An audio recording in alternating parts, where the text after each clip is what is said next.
কম ছিল, কিন্তু ছোট্ট এলেনের প্রতি এমন ইখলাস ছিলেন, আন্তরিকতা ছিলেন, আন্তরিক বিশ্বাস ছিলেন, যেটা কি আমাদের মধ্যে নাই।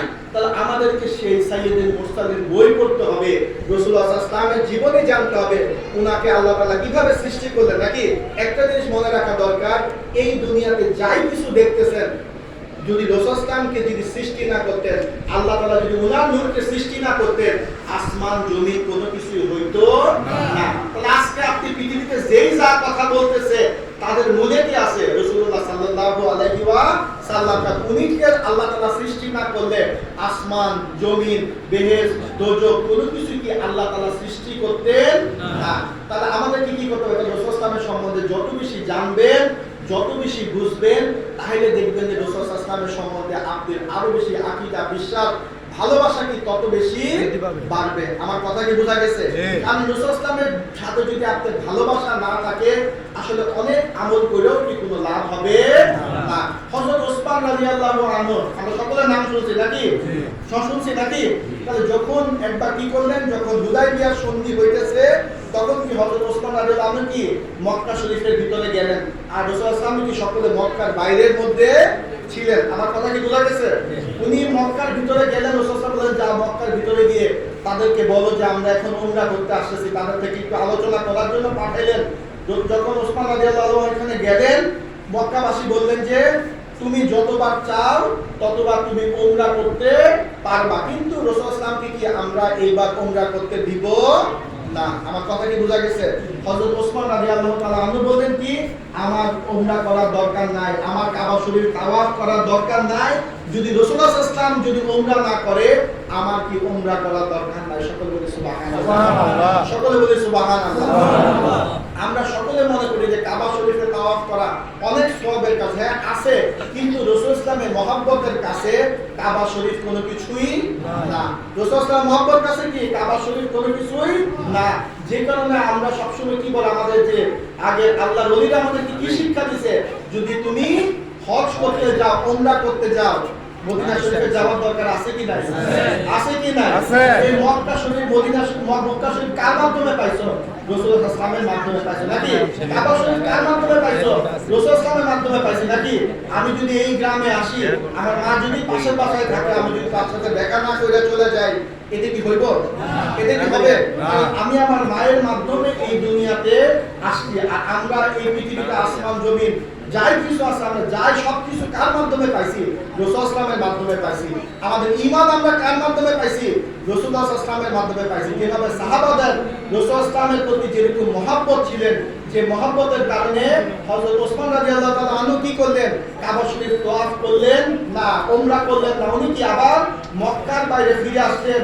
যদি আমার প্রাণের রাসূল মুহাম্মদ মুস্তাফা সাল্লাল্লাহু আলাইহি ওয়াসাল্লাম যদি উমরা না করে, আমারও কি উমরা করা, তাওয়াফ করার কি কোনো দরকার নাই। আমার কথা কি বোঝা গেছে? তাহলে কি আমরা হজ করতে গেলে কি মদিনা শরীফ যাওয়ার দরকার আছে কি? আছে। রাসূল ইসলামের রওজার পাশে কোথাকে সালাম দেওয়ার দরকার আছে কি না? আছে। ওখানে গেলেই দেখবেন যে একটা আলাদা শান্তি আসে। শান্তি আসে কি আসে না? শান্তি আসে কি আসে না? এই শান্তি কে দিছে? আল্লাহ।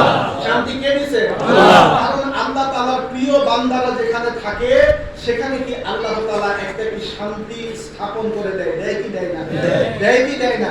যেভাবে কি আমরা মদিনা শরীফে গেলে কি আমরা শান্তি পাই কি পাই না? দেওয়ার মালিক আল্লাহ, কিন্তু আল্লাহ যদি কোথাও শান্তি দিয়ে দেয়, এটা কি নেওয়ার ক্ষমতা কারো আছে? না। নেওয়ার ক্ষমতা কারো আছে? না। আমরা কিভাবে আল্লাহর ওলিদের দরবারে যে যাই, আমরা শান্তি পাই কি পাই না? শান্তি পাই কি পাই না? এই শান্তি দিছে কে? আল্লাহ। শান্তি দিছে কে? আল্লাহ। আল্লাহ তাআলা যাদেরকে ভালোবাসে, সেই জায়গার মধ্যে আল্লাহ তাআলা শান্তি দিয়ে দেয়, দেয় কি দেয় না? আমরা যখন আল্লাহর ওলিদের দরবারে কি দুনিয়ার কোনো কাজে যাই, যাই না, কিন্তু সেখানে যখন আমরা জিয়ারতে যাই, আমাদের মনের মধ্যে শান্তি আসে কি আসে না? আল্লাহর জিকির কালবে জারি হয়ে যায় কি যায় না? মনের মধ্যে কি একটু ভালো লাগে কি লাগে না? কারণ আল্লাহ সেই স্থানগুলোর মধ্যে একটা শান্তির কি একটা এসি লাগাই দিয়েছে, যা বোঝানোর জন্য বলছে নাকি? আমরা এখন এখানে ফ্যান চলতেছে, ফ্যানের নিচে থাকলে কি শান্তি আসে কি আসে না? আসে কি আসে না?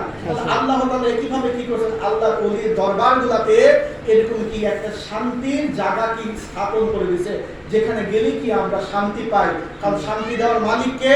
আল্লাহ। কিন্তু আল্লাহ তাআলা তার প্রিয় বান্দারা যারা আল্লাহর ইবাদত করতে করতে, আল্লাহর জিকির করতে করতে নিজের জীবনটাকে কি বিলীন করে দিয়েছে, দেয় কি দেয় নাই? দেয় কি দেয় নাই? আল্লাহর ওলিরা কি করছে? সর্বক্ষণ আল্লাহর জিকিরের মধ্যে ছিল কি ছিল না?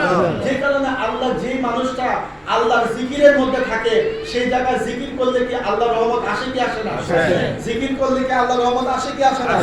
জিকির করলে কি মানুষের গুনাহ মাফ হয়ে যায় কি যায় না? যায় কি যায় না? এই কথাটা আমার না আল্লাহ। আল্লাহ যদি বলে দেয় যে জিকির করলে আমি বান্দার উপর রহমত দিই, বান্দার কি গুনাহকে মাফ করে দিই। এই কারণে আমরা যখন আল্লাহর ওলিদের সহবতে যাই, আমাদের সেইখানে গেলে শান্তি লাগে। কারণ কি?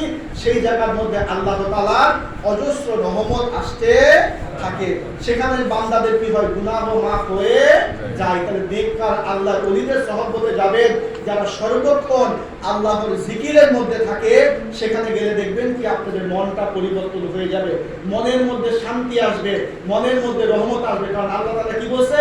আলা বিযিকরিল্লাহি তাতমাইন্নুল কুলুব, যে আল্লাহ তাআলা জিকির মানুষের অন্তরের মধ্যে শান্তি দেয়। দেয় কি দেয় না? দেয় কি দেয় না? তাহলে যে কারণে আল্লাহর ওলিরা আমাদেরকে নিয়ম শিখিয়ে দিয়েছেন যে কিভাবে তুমি সর্বক্ষণ আল্লাহ তাআলার জিকিরের মধ্যে থাকতে পারবা, যার মাধ্যমে কি তোমার অন্তরের মধ্যে শান্তি আসবে। আসবে কি আসবে না? সেই কথা বলেছেন আব্দুল খালেক রাহমাতুল্লাহ আলাইহি আমাদেরকে শিখিয়ে দিয়ে গেছেন।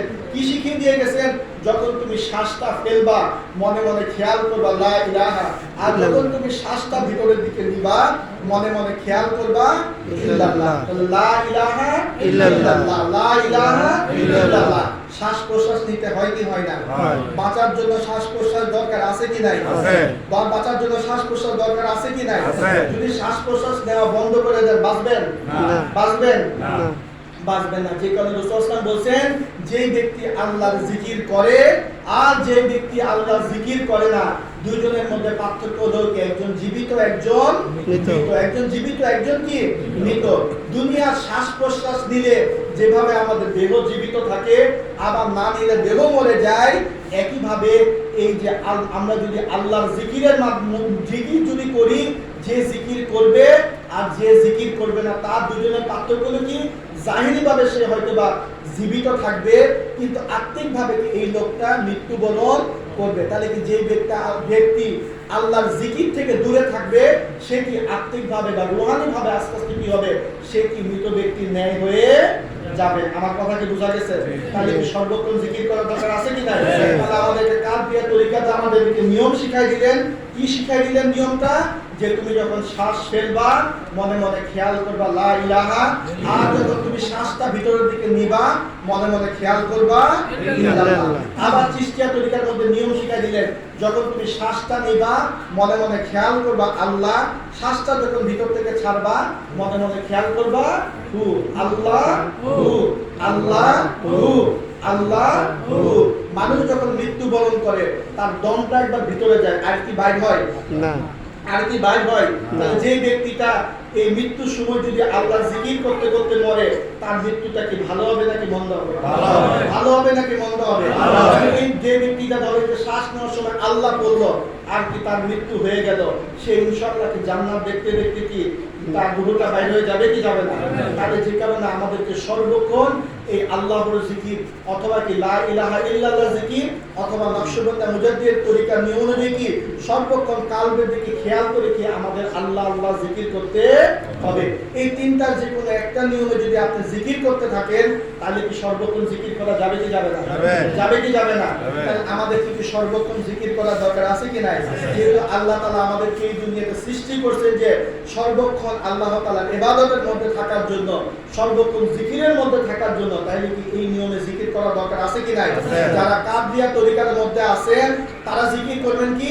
শ্বাস ফেলার সময় লা ইলাহা, শ্বাস নেওয়ার সময় ইল্লাল্লাহ। যারা চিশতিয়া তরিকাতে আছেন, শ্বাস নেওয়ার সময় আল্লাহ, ছাড়ার সময় হু। যারা নকশবন্দি মুজাদ্দিদের তরিকাতে আছেন, তাদের প্রথম সবক হলো কি? কালবের দিকে খেয়াল করে আল্লাহ আল্লাহ জিকিরটা করা। আমরা এই জিকিরগুলো করতে পারবো? আমরা এই সব জিকিরগুলো করতে পারবো? আমি মোটামুটি এখন 45 মিনিট আলোচনা করলাম। এবার আমরা 30-45 মিনিট এখন কিছু জিকির আজকার করব, আবার আলোচনা করব, আবার কি জিকির আজকার করব। কারণ খানকা শরীফের দুইটা কাজই কি চলতে হবে, এবং এই চলার মধ্যে সর্বোচ্চ বেশি প্রাধান্য পাবে কি? আমল করা, সর্বোচ্চ প্রাধান্য পাবে কি? আমল করা। আমল করা। আমরা ইনশাআল্লাহ এখন খতমে খাজেগান করব। খতমে খাজেগান কি বিভিন্ন বিপদ আপদ বালা মুসিবতের মধ্যে যদি আপনি খতমে খাজেগান করেন, আল্লাহ তাআলা কি করে মানুষের বিপদ আপদ বালা মুসিবত রোগ শোক সেগুলোকে দূর করে দেয়। আগের দিনের মানুষরা করতো, এখন কি এগুলা অনেকে জানি না বা আমরা বুঝি না। এই খানকা শরীফগুলা প্রতিষ্ঠিত হয়েছে কেন? আমরা যাতে কি এগুলা শিখতে পারি, জানতে পারি এবং কি বুঝতে পারি। আমার কথা কি বোঝা গেছে? কথা কি বোঝা গেছে? আমরা সকলে একসাথে করব। কি করব? আমরা সকলে একসাথে একই সুরে একইভাবে আমরা করব। আমার কথা কি বোঝা গেছে? মানে আমরা একভাবে সকলে করব। কারণ মসজিদের আর খানকা শরীফের মধ্যে অনেকগুলো পার্থক্য আছে নাকি? মসজিদে কিছু আমাদের নিয়ম কানুন আছে, কিন্তু খানকা শরীফে কি একই দলের লোকরা একসাথে এসে কি আমল করার জন্যই কি আসে নাকি? আমার কথা কি বোঝা গেছে? আপনি মসজিদে ইচ্ছা করলে জোরে জিকির করতে পারবেন না, জোরে আওয়াজ করতে পারবেন না, কিন্তু খানকা শরীফে যেহেতু সকলে একটা উদ্দেশ্য নিয়ে আসে, সেই জায়গায় কি এই আমলগুলা কি ইবাদতগুলা কি করা সহজ হয়ে যায়। কারণ খানকা শরীফে যদি আপনি আরেকটা অর্থ বলেন, সেটা হলো কি ইবাদতখানা। সেটা হলো কি ইবাদতখানা। বাজারের জন্য যেভাবে আমরা বাজারে যাই, নামাজের জন্য যেভাবে মসজিদে যাই, এই খানকা শরীফের কাজ হলো কি আমাদের ইবাদত খানা। ইনশাআল্লাহ এখন এই আমরা খতমে খাজেগান করব। আপনাকে উনি পড়াবে, আমি শুধু না, আমি ইনস্ট্রাকশন দিতে থাকবো আর উনি বলতে থাকবে। সর্বপ্রথম 7 বার সূরা ফাতিহা জোরে পড়েন। আউযু বিল্লাহি মিনাশ শাইতানির